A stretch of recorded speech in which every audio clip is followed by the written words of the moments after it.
Okay, so let's call the meeting to order. And Monique, do you mind doing the roll call, please? Sure. Mark Mansfeld, Here? John Fernandez, Present. Renee Hoiser, Here. Lauren Shedd. Here. Thank you.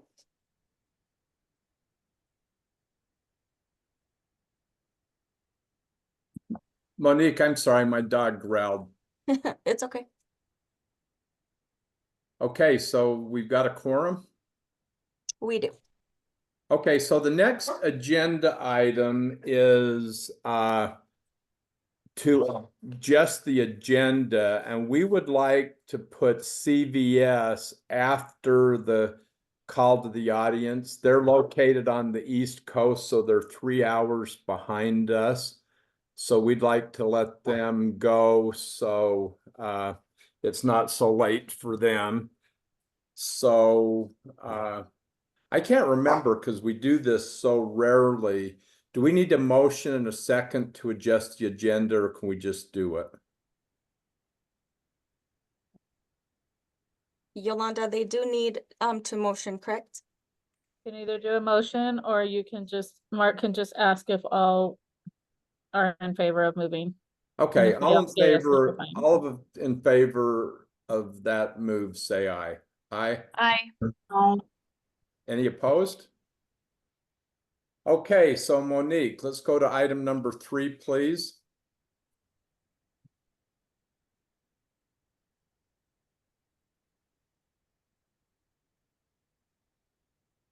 We didn't have any public comments. Okay.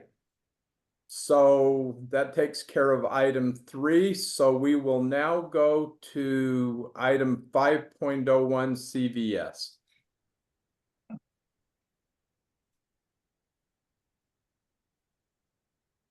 Perfect. Let me go ahead and share my presentation here and make sure that everyone can see it.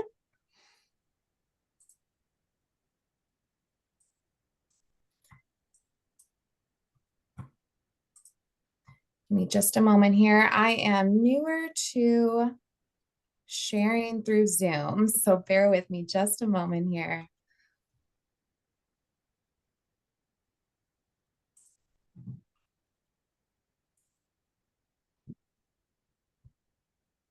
All right. Is everyone able?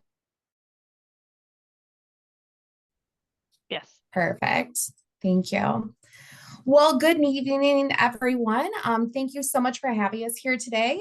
For those that have not yet met me, my name is Lisa Crespo, and I am your CVS account executive. And today we are going to be going over the annual review for Tucson Unified School District, and we are going to be really focusing on your data from July 2023 through June of 2024.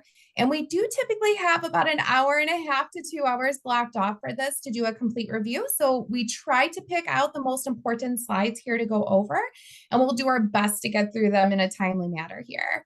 And I will send it over to Nishang to kick us off here. Thank you, Lisa. Appreciate that. Hello, everyone. My name is Nushan Kennedy. I'm the Client Solutions Specialist with Employers Health. My role is to partner up with the CVS team, Tucson Unified School District Benefits team, as well as the Valley Schools Consultant teams to kind of help manage the pharmacy benefits plan. So we appreciate everyone for letting us have some time to provide a review of the pharmacy plan and how the 2023 to 2024 plan year performed. So no, we don't have a ton of time today, like Lisa said, so I'll jump into things and get it kind of going. So on this slide here, it's our spend and trend slide. So this provides a snapshot of how the benefits plan performed overall. The gross cost PMPM with rebates settled right at $93.47 for Tucson Unified School District. And that's a great number to be at, honestly. To put that into perspective, the Employers Health Book of Business average gross cost finished right around $110 to $120 with rebates. Without rebates, we're closer to the 160 to 170 ballpark. So it's great to see that Tucson Unified School District is underperforming the Book of Business average on both of those figures there. On the right-hand side, one key factor in managing the The cost that we provide is the annual market check that Employers Health negotiates with CVS on behalf of all of our clients. So last year, or this current plan year, Tucson Unified School District received a 29.6% pricing improvement. And that pricing improvement can be reflected in better dispensing fees, financial guarantees, and shorter contractual terms. We're currently in the finalizing stages of the 2025 market check, and I'll be able to share some details and that pricing improvement figures as soon as once we finalize a few figures. But one key item to update that I am able to share of that 2025 market check will be the pharmacy management allowance. So previously, or currently, the program provides a $2 per member per year credit, which could be used on a short list of CVS programs. But through our negotiation efforts for next plan year, we've increased that credit from $2 to $4 per member per year, and also allowing Tucson Unified School District and our clients to expand and have more flexibility to those funds for various pharmacy-related services and programs. So great item to be able to be utilized for 2025. And on the bottom left of the slide, you can be able to see the historical annual performance of the gross costs with and without rebates. The rebates have significantly reduced costs and kept trends relatively flat for the past 3 years. So seeing a gross cost, seeing a trend of 1.2% with rebates factored in is not something that we see constantly and always within this industry. So I want to be able to appreciate that while we can. And on the bottom right here, that shows the total rebates received by Tucson Unified School District and how that translates into a percentage savings and also on a per member per month savings as well. So overall, the plan performed very well, which is great to see. The decisions and programs that the Tucson Unified School Districts have adopted are benefiting the population. In the next slides here, we'll dive into some more member-specific metrics and also the drug mix data that contributed to these results. So next, I'll be able to transition over to Lisa to go through some of those metrics, if there are any questions on this slide.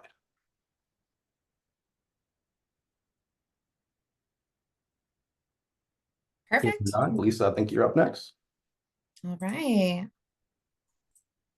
Thank you so much, Nishang. So let's go ahead and jump into our key metrics at a glance slide here. So I know you've seen this slide before, and it really gives a great bird's eye view into how the plan performed over the last year and how that really compares to the previous year's data, as well as both the employer column here and the peer groups. So starting off the slide, it's broken down into 5 sections. So right at the top here, we have the eligibility. So it's really looking at how many members are on the plan and how does that compare to last year. So we do see that we saw a small increase in the population. It was up 0.8%. You know, even though 50 members increase, it doesn't seem like a very large amount, but we always really like to monitor any type of population change, no matter how small or how large, because even a small change in your membership can really have an effect on everything else that we're seeing on the slide here. So down in our cost section, so this next section, it's breaking down the cost to the plan. So we can see the total gross cost, it is a little over $13.1 million. And looking at that highlighted gross cost PMPM, it is at $181.27. And we can see that the group is sitting below the benchmarking here for the employer group and even lower compared to the peer group. And that's definitely great to see here. So as Nishang had said on the previous slide, the plan has been performing great this past year. If we're taking into account those rebate dollars, which are obviously very important here, that does drop your PMPM cost down to $93.47. So just keep that in mind when we're looking through these totals here, that this is not inclusive of those rebate dollars that Nishang just reviewed. So in our next 2 sections, we see both the drug mix and the utilization. So the drug mix is really the brands versus generics that are being filled on the plan. And you did see a drop in some of the brands being filled. So that was definitely great to see. And In turn, you see your generic dispensing rate increasing. So it went up to 84.9% this year. We always love to see a higher generic dispensing rate, just as a rule of thumb, because generics are usually cheaper than brands. So the higher this number is, the better it is for the plan. So that was definitely great to see, and you are right in line with the benchmarking there as well. And then for utilization, you could see the total scripts that were filled on the plan, as well as the channel that they went through. So in the last year, there was a little under 100,000 scripts that were filled. So it was up about 2.7% from last year. So with that increase in membership, we are seeing a little bit of that higher utilization hit the plan as well. And when we are looking at the channel here, we do see members are either going through retail, mail, or maintenance choice. A majority of your members are still going through that retail channel. It did drop slightly. It's at 86.9%. But we do see that you had 10.8% of your members using that maintenance choice channel. That is always great to see when members are using that channel to fill, because they're getting a 90-day supply. So not only are they having to go to the pharmacy less, but they can also remain more adherent to their medication. So definitely always a plus. And the plan is also going to be seeing more cost savings as well when medications are filled through that end choice channel. So because of the stronger rebates that are associated with those medications. So definitely great to see that keep going up. And then last but not least, our specialty section. So we always like to dedicate some time to this section because specialty tends to be the highest contributor when it comes to gross cost to the majority of our clients, because these drugs, they're very effective, life-saving drugs, but they're also very expensive. So TUSD did see a slight increase in your total gross cost, but we do see the specialty percent of total gross cost actually drop down to 29.3%. And then your PMPM is only at $53.08. So that is well below those benchmarking totals that we're seeing on the right-hand side with comparing those. So it is not quite in half, but almost in half. So it's honestly the lowest that I've seen. So it's great that you're seeing such a low utilization in the specialty space. And with that, you did have a slight increase in your utilization. So it was up. You had 10 new specialty members that were added to the plan. And that brought along an increased script count of about 100 additional drugs that were filled. But due to our shift in that drug mix section, we were able to not see too much of an impact of that, because the increased utilization was offset by the fact that these members are filling less expensive medications for the same conditions. So that was great to see that we only saw that 3.2% trend in the specialty space. So still very, very low. Okay, were there any questions on this one?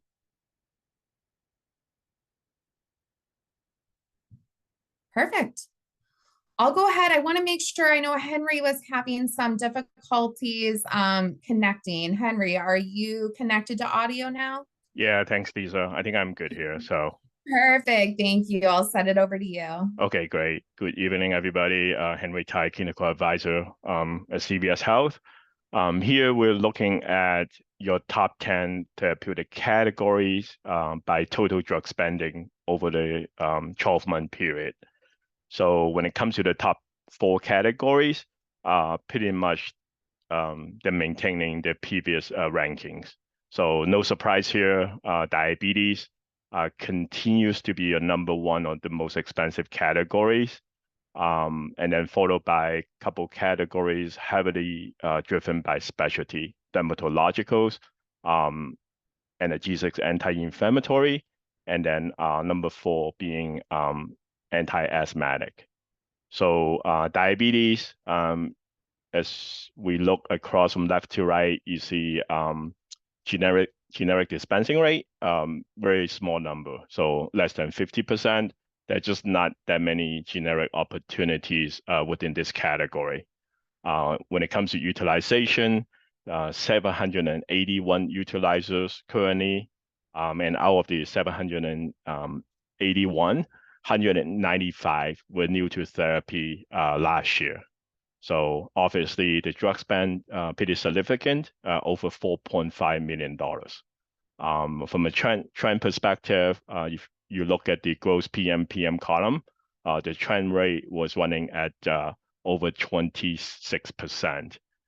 Don't be too concerned about that double-digit trend rate because majority of our clients across our book of business, they're also experiencing double-digit trend across this category.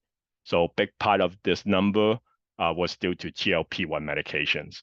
So anti-diabetic GLP-1 medications like Ozempic, Trulicity, Mounjaro, those are all part of your top 25 medications by cost.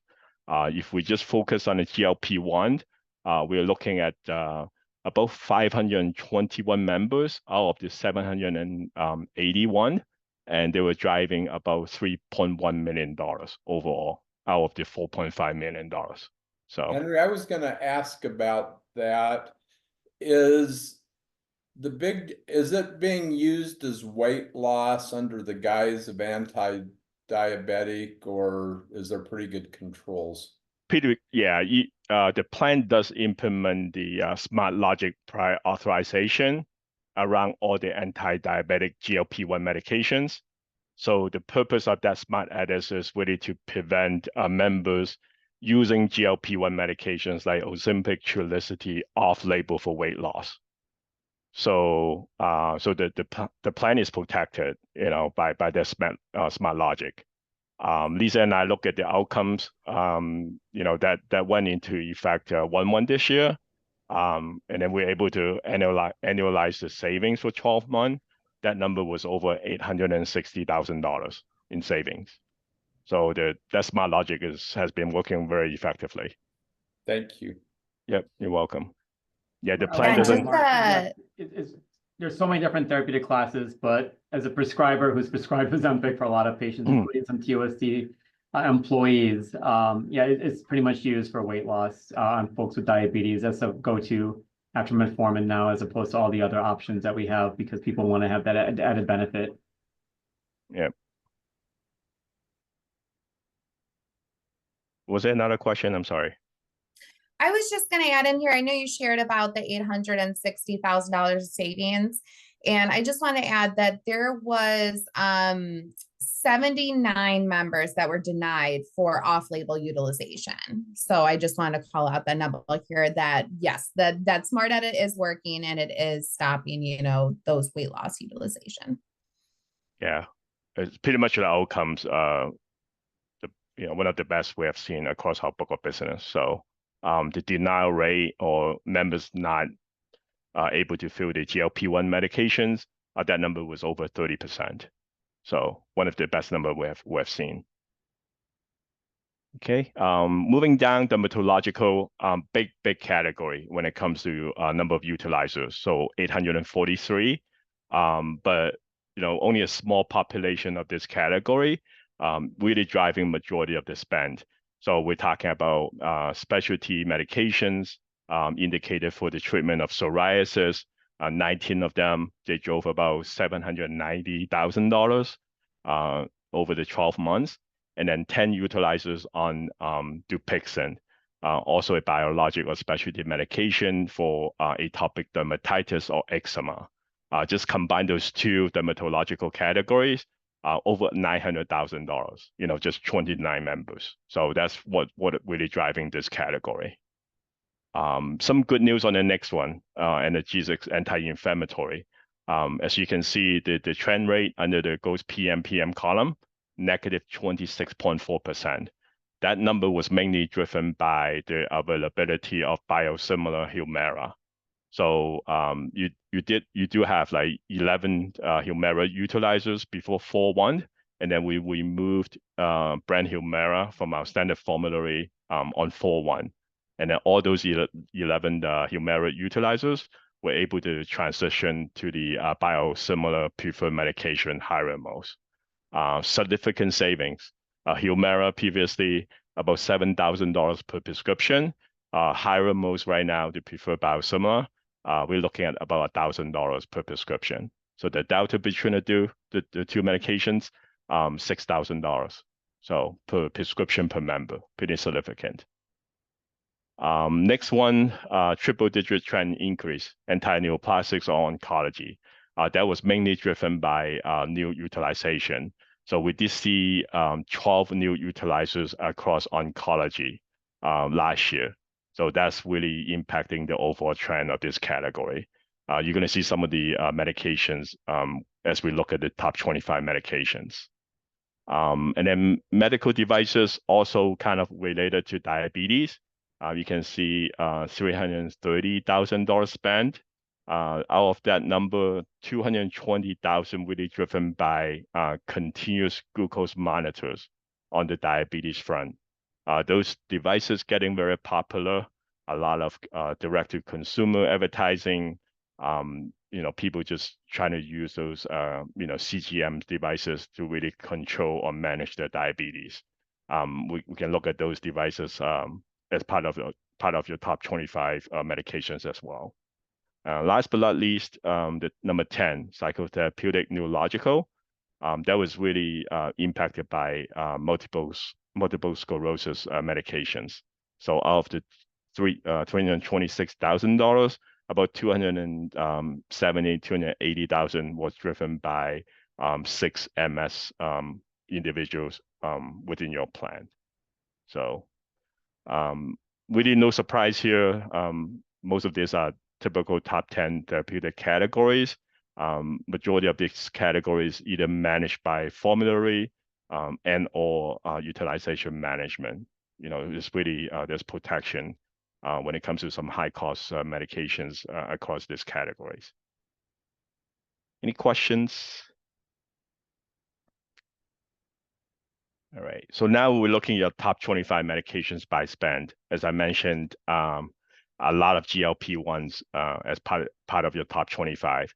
Ozempic continue to be your number 1. And then number 3, Trulicity. Number 3, Mounjaro. And then number 5, Trulicity. And as we move down, number 8, Rybelsus.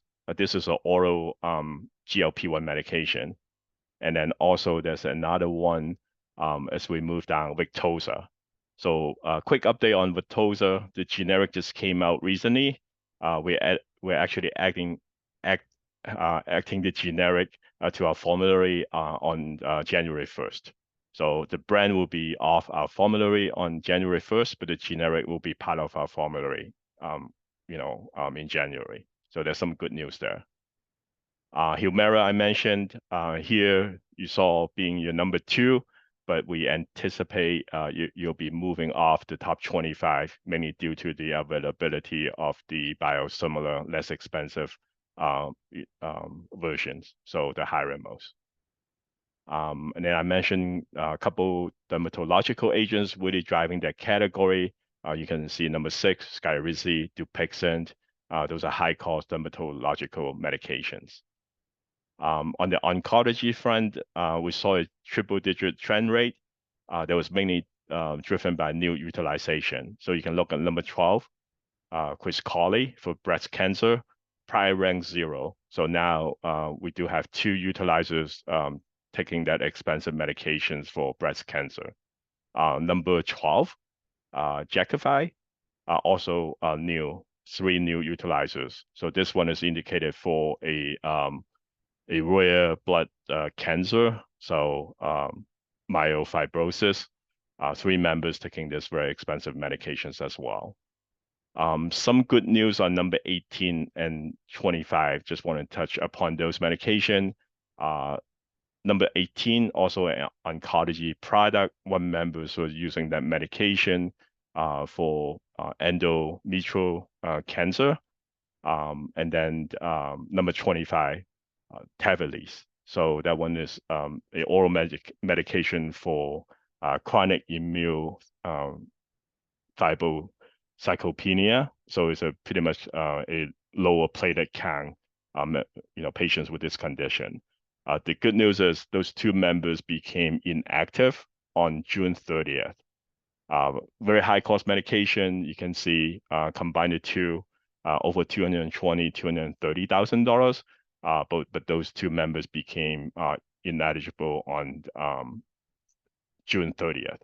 So those high costs or the drug spend will not be carried over moving forward, regarding these two members. So I just want to point that out.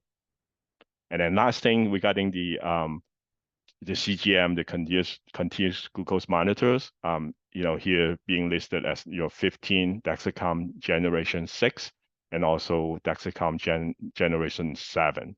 So those are the sensors, one of the components within the CGM that needs to be replaced every 3 to 7 days. Pretty costly, right? So we're talking about between $400 to $900 per month per prescription. Lisa and I will continue to monitor the utilization. If needed, we can put a prior authorization on the CGM medication, the devices and sensors, just to ensure clinical appropriateness. So we'll keep an eye on that. If needed, we can revisit that recommendation later on, maybe over the next few months. I know a lot of information over the past few minutes. Any questions regarding the top 25?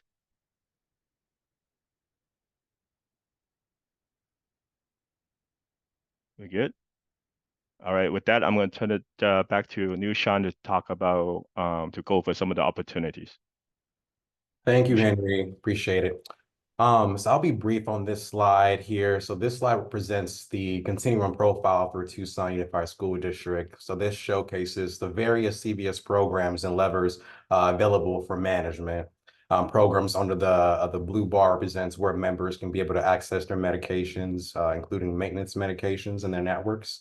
The green bar represents programs that affect the formulary options. The purple bar are programs that focus on these managing specialty medications. And last, the teal or aqua bar, those are CVS ancillary programs that promote overall health and wellness for your members. Just to orient everyone to how the profile reads, it reads from left to right, where programs on the left have fewer restrictions. And as you move to the right, those programs become more tightly managed and can cause some member disruptions, but can also yield the plan some savings as well. The percentages next to those programs are the percentage of employers' health book of business that have also adopted those programs as well. So it's a great way to kind of see where you fall on this continuum profile for your plan. And as you can see within the specialty space, TUSD has done a lot to adopt those programs within the specialty space. There are a few programs and opportunities that are still left on the table that we'll be able to discuss here on the future slides that Lisa will go into. I Perfect. have a question about the previous slide, actually, with the Victoza going generic. Is there going to be a requirement to try that first before Ozempic is approved then from prior auths? Yeah, good question. There's no prior authorization across that category, with the exception of the smart edit we talk about. So the brand will be off the formulary on 4/1. So members will need to take the generic. If there's any medical necessity, there's a medical exception process available. My So- question specifically with Victoza going generic, will there be a move to move patients from the Ozempic to the Victoza? No. Yeah, I mean, people currently on Ozempic, they can stay on it, but people on brand Victoza, they'll need to move to the generic unless there's a medical necessity. Why isn't there a move to get people on to Victoza from Ozempic then if it's going to be much cheaper? Well, this is a Maybe sensitive similar. category from a clinical efficacy standpoint. If members or patients stabilize on a particular GLP-1 medications, we definitely don't want to disrupt them. When it comes to this category, usually it requires a dose titration. So if member starts a brand new GLP-1 medication, they have to go through the titration, period again. So, and then Victoza is kind of considered the first generation of GLP-1 medication.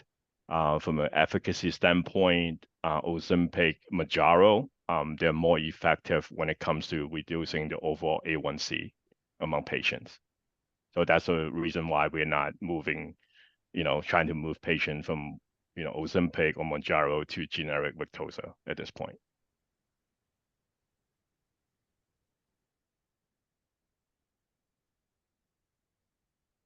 Does that answer your question? Oh, I understand what you're saying, but that's a whole nother conversation. So I won't hijack the meeting for this. We can continue on. Perfect. Okay, so our top recommendation at this time is drug savings review. So I believe that you've heard a little bit about this one in the past. One of the main things to call out here is that there is not any member disruption when it comes to this program. So it's a fully behind the scenes program. It targets a total of 8 different categories that are all listed here on the slide. Part of the program, it helps to identify members who could have opportunities for more cost-effective therapy.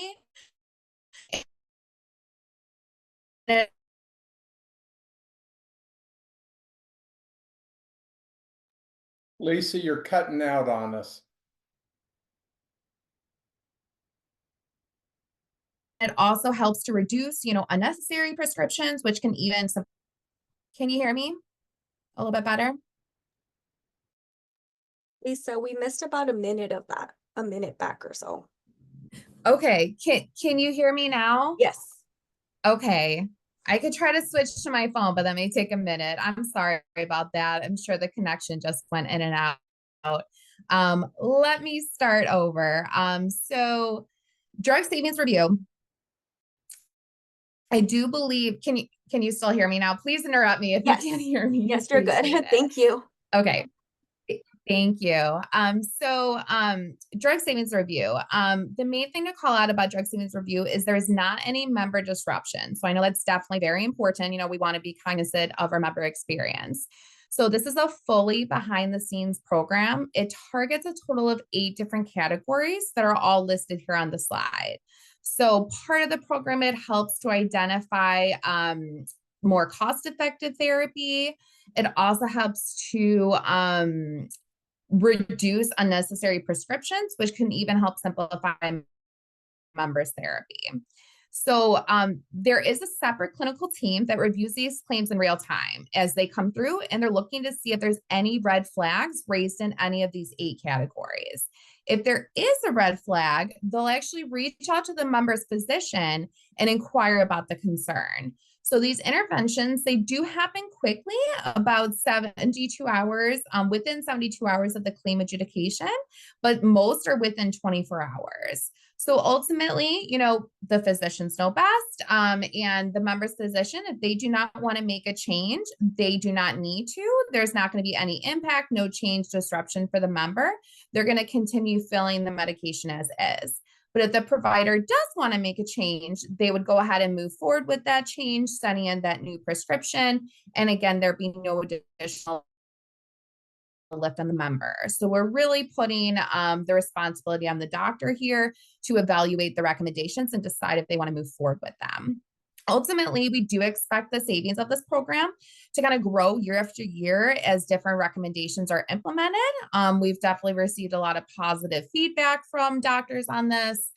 And in the first year, we're anticipating over $190,000 of savings to the plan. And in the second year, we're expecting $256,000. The main thing to call out with this program is, again, there's no member impact, but because there is that additional clinical team that is reviewing these claims, there is an associated fee. So it is 30 cents per member per month. Ultimately, with the current membership population, that would lead to around $22,000 for the year. So as Nishant had mentioned earlier, they have negotiated a larger employer's health clinical credit to be used for programs such as this. So with our estimate for 2025, we're estimating it to be just under $25,000 of a credit that could be fully applied to offset this fee. So this program, I feel like it's had a lot of uptake in the past year. We've seen a lot of savings. The reporting has been built out so you can keep a close eye on the savings you are anticipating and just the different categories that the interventions are occurring in. There's a full breakdown of everything to kind of really monitor it. And the next day to put this in, it would be a 4/1 start date. We do need a longer lead time for a program like this. So we would need to know by December 1st if the group did want to move forward with this 4/4/1. So any questions regarding this program?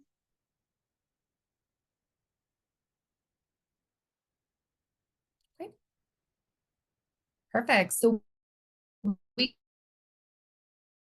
can go ahead and just add this to our review them or show any type of sample reporting.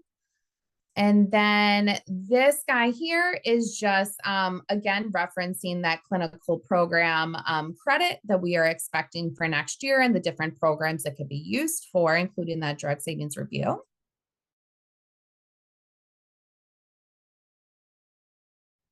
And again, just, and I'll follow up just with a kind of a follow-up email that sort of summarizes our meeting here today. But just want to check in. Did anyone have anything else to add today?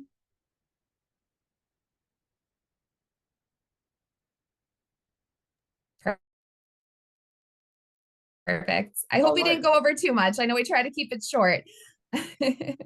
No, thank you. It's I'm very pleased that we've been able to keep costs somewhat in line, so thank you. Definitely. They were great numbers to share. We were really happy to see them. Okay, Perfect.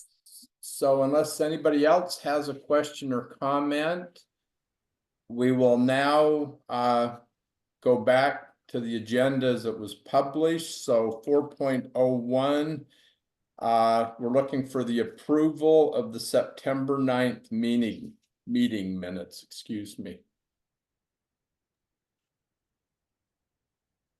I move that we accept the minutes as presented. I'll second. Okay, we have a motion and a second to approve the minutes. All in favor? Aye. Aye. Aye. Any opposed? Okay, so now we'll go on to the review and approval of the July financials. So Christina? Okay.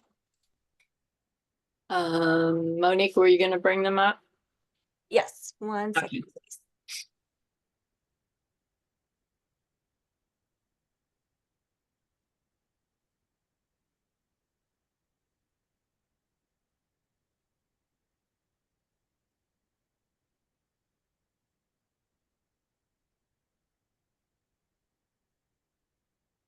All right.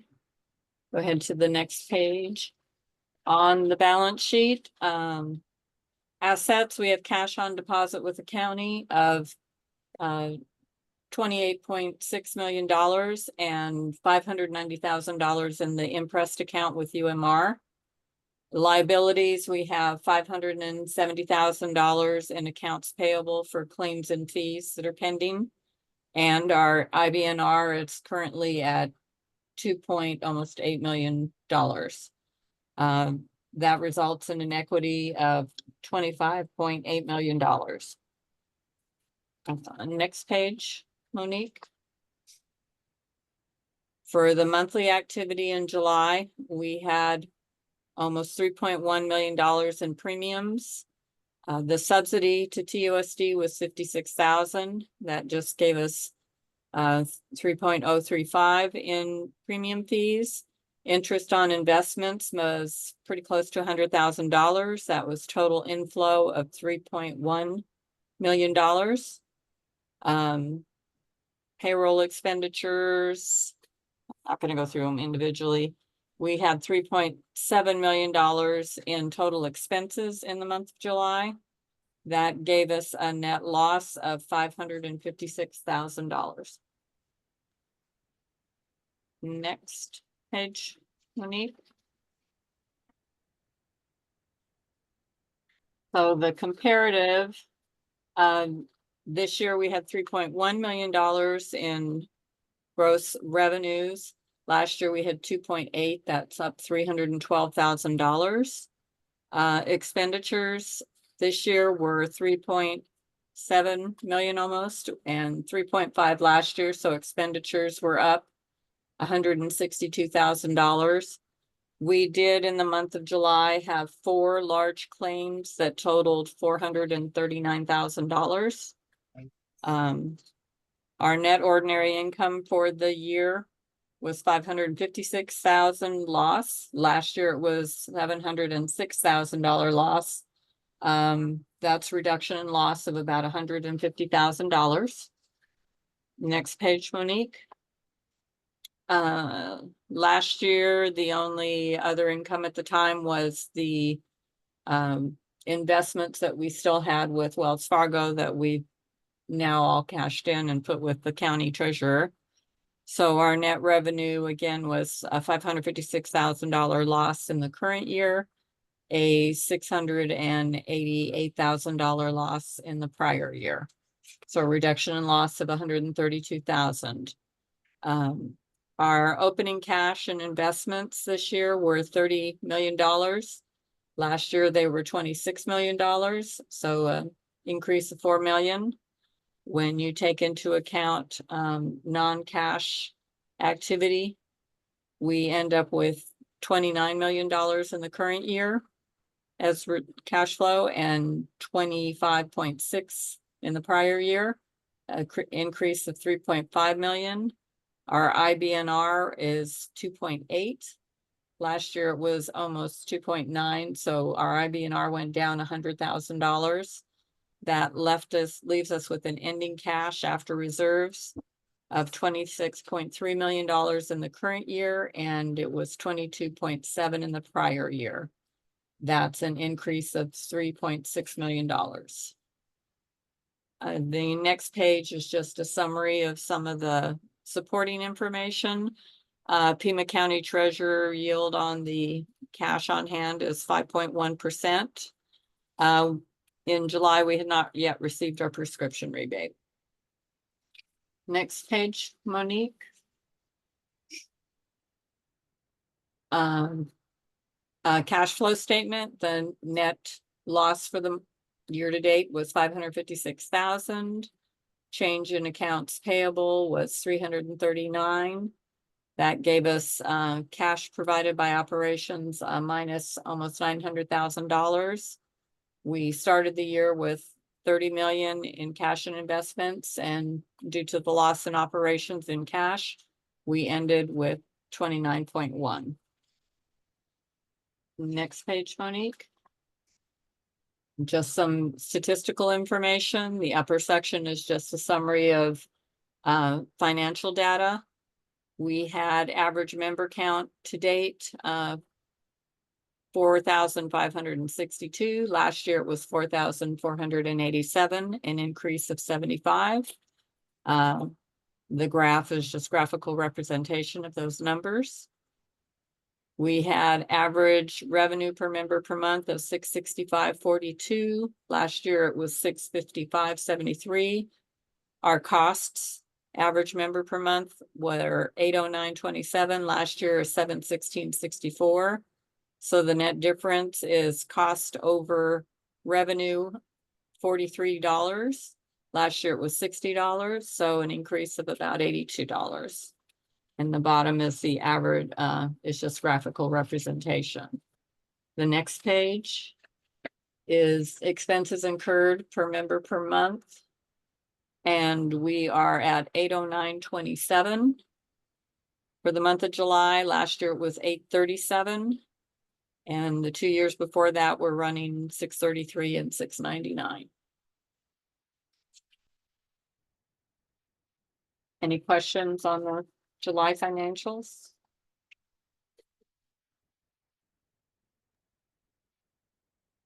Okay, I'm looking for a motion and a second to approve the July financials, and good job, Christina. Thank you. Thank you. So moved. I'll second. Okay, we have a motion and a second to approve the July financials. All in favor? Aye. Aye. Any opposed? Okay, so our next item, 4.03, is Lauren's term is up towards the end of the month. And she is willing to serve another 3-year term. And my recommendation to the other board members is that we present Lauren to the governing board for another term. So first of all, Lauren, do you have any campaign speech you want to make? I don't. Okay, well, so I'll look for a motion in a second that we move Lauren's name to the governing board. I move that we recommend Lauren Shedd for another term on the Employee Benefits Trust Board to the governing board. I'll second that. Okay, all in favor? Aye. Aye. Okay, any opposed? Okay, and Lauren, we do appreciate your diligence and you know, help and support this, so thank you. Happy to help. Okay, so the next item is 5.02, and it's the update on the governing board decision on the Valley Schools situation, and John, I think, is going to report on that. Yeah, this will be just a brief report. At our last meeting, the EBT approved bringing to the board for its consideration and approval the TUSD partnering with Valley Schools around our medical and pharmacy benefits for the next 2 years. This would be as opposed to going out with an RFP for another vendor for a longer term contract. So I made the presentation to do this as a short-term measure that would allow us to work with Valley Schools while at the same time allowing our health insurance task force to to complete its work or to go further with its work. As you know, the task force held its first meeting in August. We've had another meeting in September, and we've got a whole schedule of meetings going forward. So with that in mind, and of course, with Dr. Shaw's support on the board approved us to move forward with Valley Schools. And so that's we'll be working with Valley Schools on our next benefits plan for the next school year to be brought to the EBT sometime in December or January before we go to a vote for before the full board. So that's the update for today. Okay. So the next item is 5.03 August, September experience reports, and that's you, Tom. All right. Good evening, everyone. I'm going to share my screen. Everybody see it? Not yet. The experience report? Nope. Really? Oh, it just popped There up. it goes. there. Yep. Oh. It's there now. It's kind of slow connection. Excellent. Okay, evening, everyone. I'm going to go over the August report and then the September report. Just to refresh, what the experience report does is just a comparison of the claims and other cost activity compared to the contributions or the premiums paid each month. So we had the first column has just which month it is, and then it has number of employees, number of members. So you can see for August, column D, paid medical claims, 1.6 million. That's much closer to the norm. You had a real tough July. Christina mentioned it, even if we had some large claims in July of 2.2 million. Just so you can see at the bottom down here, we always show the prior year monthly average. So it kind of gives you an idea of how you're flowing each month if you just check the prior year average. So anyways, medical claims of 1.6, and this is for all plans combined. Prescription drug claims of 1.1 million, the total of 2.7. The fixed expense, the cost, you paid UMR, you pay for stop loss insurance, what have you, 191 for a grand total of 2.9 million, the premium equivalent. And again, this is calculated just by each of the employees in each plan, what tier they're on and what that premium is. We just add all that up. A little over, almost 3.1 million, showed a positive of 156,000, a loss ratio for that month of 95%. Down at the bottom, loss ratio to date of 105. That still compares favorably. Up here in this last column, it shows what your loss ratio was in the prior year, year to date for this month. So you can see in August last year, August of 23, loss ratio was 115%. So compared to this 105 at the bottom, that's a good thing. No drug rebates. We'll see those in September. Those get paid quarterly, and we do that math at the bottom. So the loss ratio is at 105 in total for August. If there's no questions on this, I can quickly go into the plan details. Okey-dokey.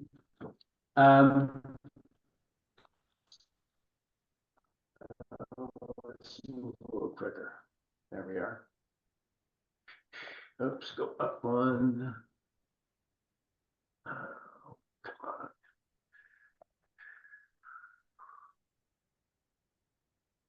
There we are. I'm sorry. This is your PPO plan. A little over half of your members are in this plan. You can see for the month of August, a little less than 2,400 employees. Total belly buttons, that's families and employees, 2,600 and almost 2,700. A little less than 1.2 million claims, again down from July.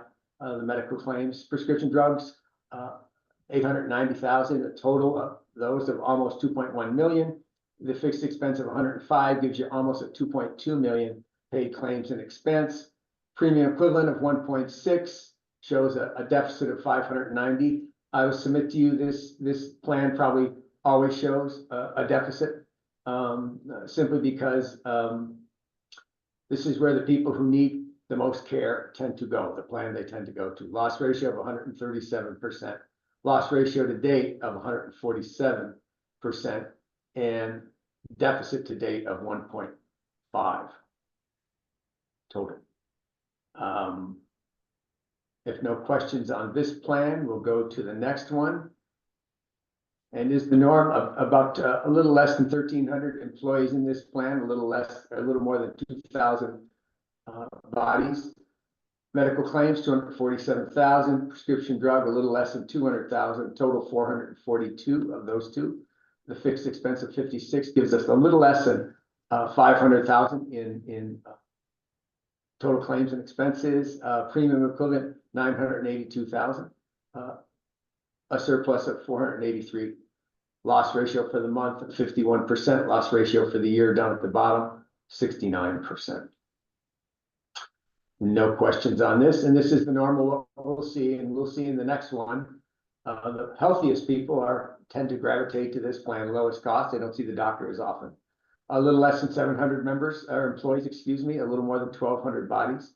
164,000 in medical claims, almost 48,000 in prescription drug for 213,000 approximately claims and prescription drug and medical claims. 30,000 fixed expense, 243,000 total paid claims. A little over $500,000 in premium equivalent gives us a surplus of 263. Loss ratio of 48% for the month, and loss ratio of 44% for the year. That's it on these reports. After this, it's just where your membership lies in each of your plans. How many are on each tier? Spouse, employee only spouse, employee and child, and family. And we have that for each plan. If there's no questions on August, I'll move to September. Boom. Give me 1 second to do that. September.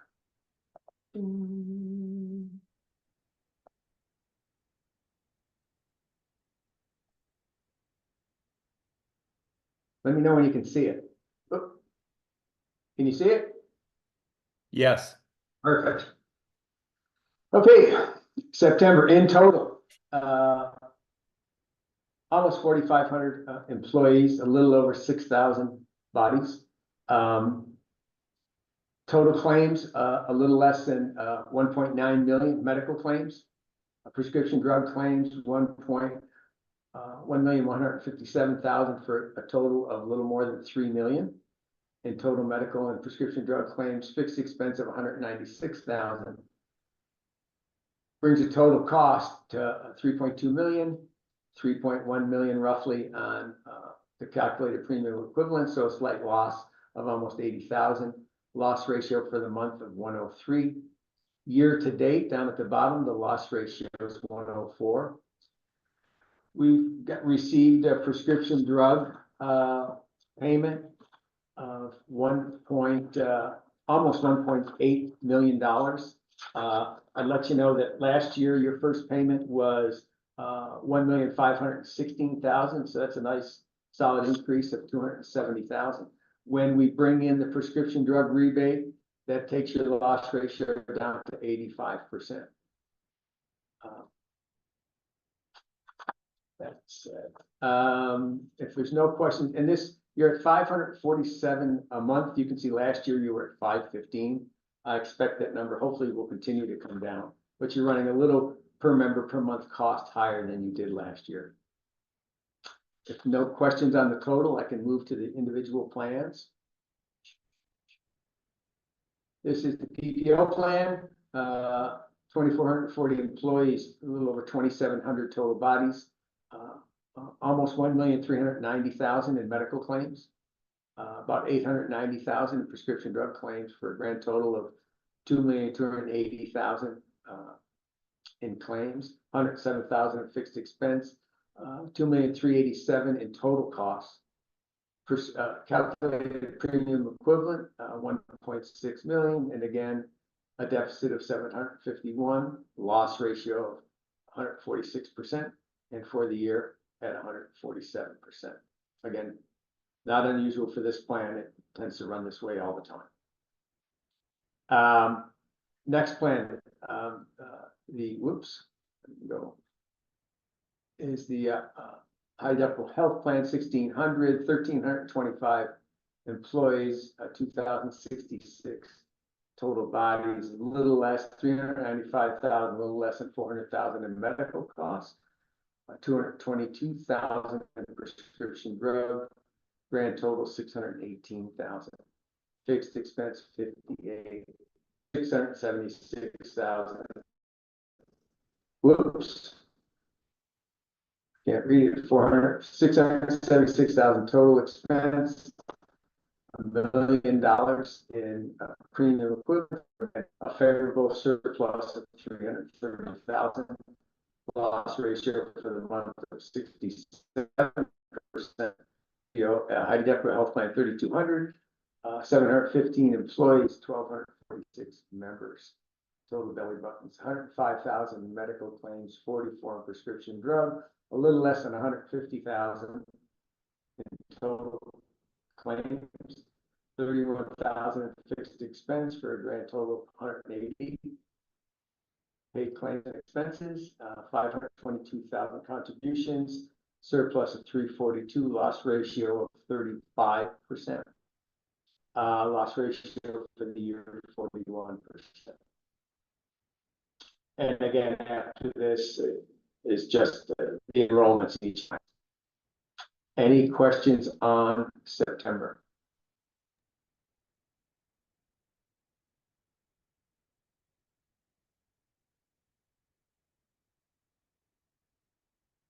Thanks, Tom. I can't hear anything, guys. Can you hear us now? I heard that. Yeah, I think you cut out Am I on on, us. guys? I can hear you now. Did you hear my? Oh, shoot. How far back? We heard right to the end, so. Thank God. Okay. So the next item is our next meeting, and the schedule that we have shows a meeting in November, and it was to do the year-end medical review with UMR, medical and pharmacy plan, design recommendations, and contribution strategy. And then in December, we show continuation of benefit plan design and contribution strategies and a potential WEX benefits platform discussion. The question I've got for the experts, if we were to do all of that in December, does that give us time to get our work done? Does it make it a really long meeting? Or are we better off having, spreading it out? And even though it's a place to be, we don't need to be here near as long. So, like some thoughts.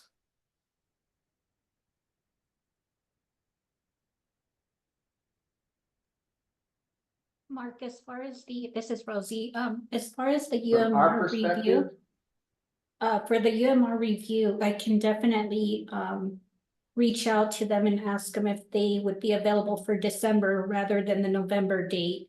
But just as the CBS annual report was today, we try to keep it at about a 20-minute mark, so it doesn't take up a lot of the meeting. But we will have to account for that if we do push it to December.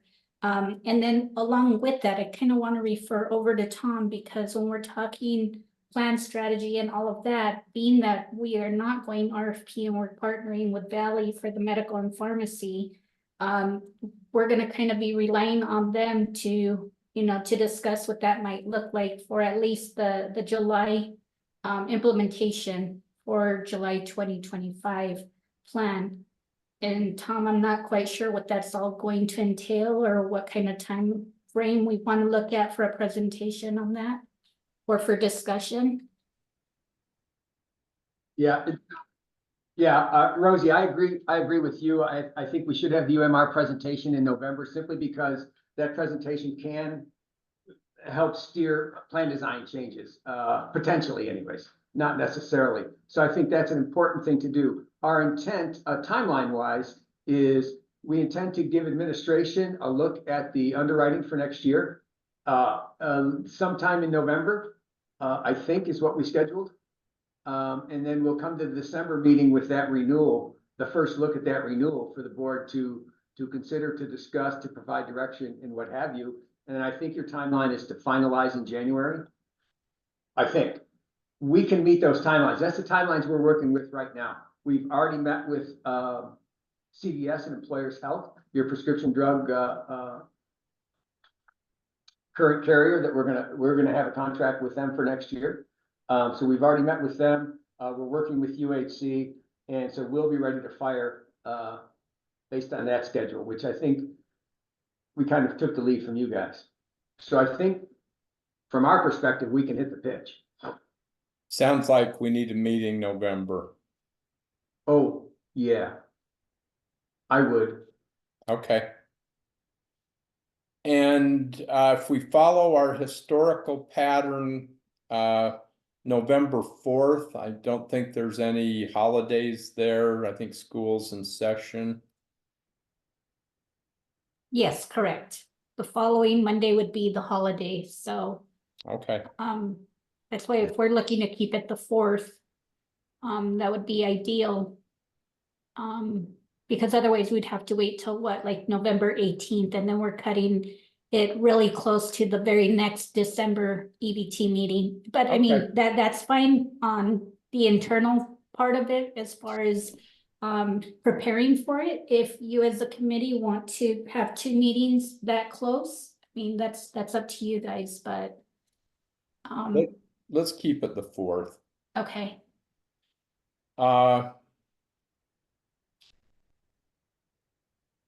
Okay.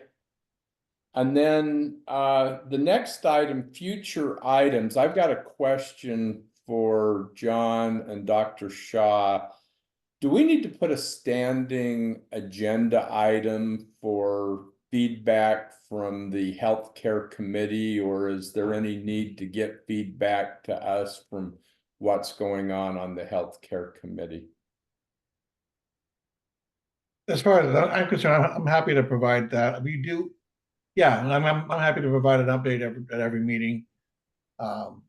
If you don't mind adding that extra agenda item to the list.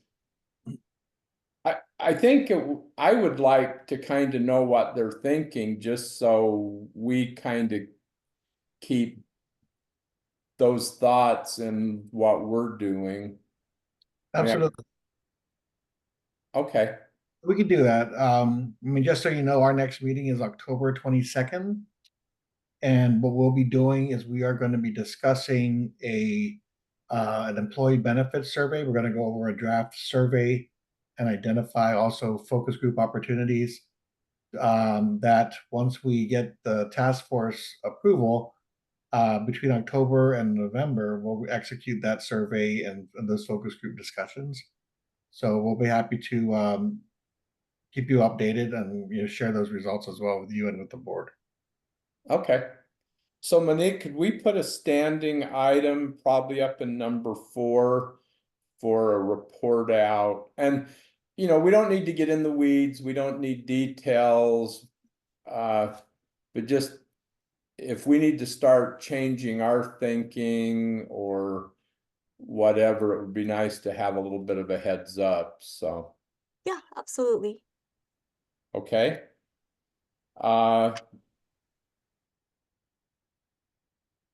The other, here's broken record time, but we're in need of trustees. So if you got any friends or colleagues, people that want some trust experience for their resumes or whatever, this is a great trust. It's got great people. It's typically not controversial, doesn't take a whole bunch of time. A lot of the other boards and stuff I've been on, they're always expecting you to donate money. I'm sure the district would take our money, but there's no expectation to serve that we have to contribute. So if you've got any leads, talk to them. And I'm more than happy to, one-on-one with people and talk about the history and what we do and everything, if that helps. That might make it worse, but I'd be willing to try. Absolutely. On that note, with the board's approval of arrange renewal, that's scheduled on the agenda for tomorrow, my understanding. I'm not going to be in town. I leave in town tomorrow, but my understanding is Dr. Shaw's our board liaison. He'll be there. And then Mark, my understanding is you'll be there as well on Zoom. Yeah, for Lauren's nomination. So yeah, okay. That's what I was informed. That was the appropriate way to do it. So okay, just want to double check that, make sure everything's in order. So And then if we do have somebody that's interested, Mark, there's an application. I'm trying to remember back when I did this a couple of years ago. There's like an application that they would fill out, right? And then it goes in front of the board for their approval. Is that correct? I think it comes to us and then we recommend it to the board. Correct. Yeah, so Okay. this is Yolanda. So I usually receive those applications and then I will send them to Mark and we will get it placed on the next EBT meeting, whichever meeting that those are when we receive the applications. And then once the EBT looks at the application, if they move to approve the recommendation going forward, then I'll put it on the next closest agenda for the board meeting, and then we'll have board approval for the candidate. Okay, perfect. So if we have somebody, we can direct them. Where can they find the application at? The application should be on the Employee Benefits Trust website. Okay. And they can always call my office and we can kind of direct them as well. Yeah, okay. And you should recommend people just Google TUSD governing board, and then there's a drop down for the committees that you can go to the EBT. That's how I find a quick list. Yeah. Okay. Lauren, this is Monique in the benefits office. I'm happy to send you the direct link for that. Oh, thank you so much. I might have a lead on somebody. I can't make any promises, but I'm Okay. I'm working a lead. So Sounds good. Thank you so much. Sure. Okay, any other items for going forward? All right, I